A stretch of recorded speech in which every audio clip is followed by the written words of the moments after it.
السلام علیکم و رحمت الله و برکاته. امروز باز یک معجزه دیگر قرآنی را به سمع شما میرسانیم و شاید به هر یک و یک شما همین سوال آمده باشد که آیا انسان برای چیز خواب میکند؟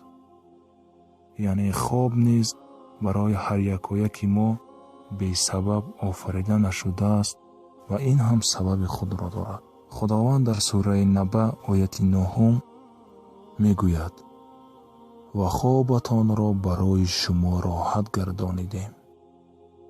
انسان چون همیشه در تکاپ و حرکت است نیاز به استراحت دارد. برای این خدای بی‌نیاز و مهربان خواب را برای راحت بنده هایش آفرید.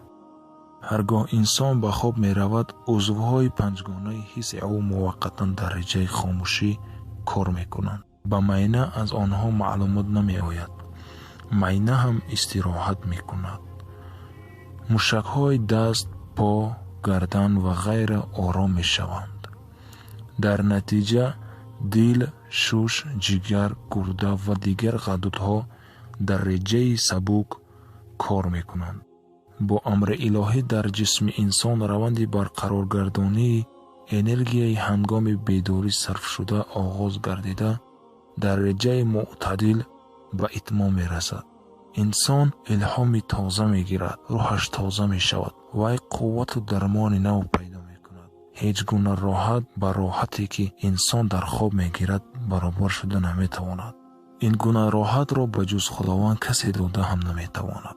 تصور کنید که شما یک شبانه روز خواب نمی کنید، خود را چگونه ناراحت و خسته حس می کنید؟ چی طور شب در نظر شما دور و دراز می تابد؟ مبادا خدا نخسته خواب به کلی از شما پریده رود، چی کار کرده می توانید؟ خواب هم یک نعمت خداوند است، پس می باید که شکرانه گزاری خالق خود باشیم.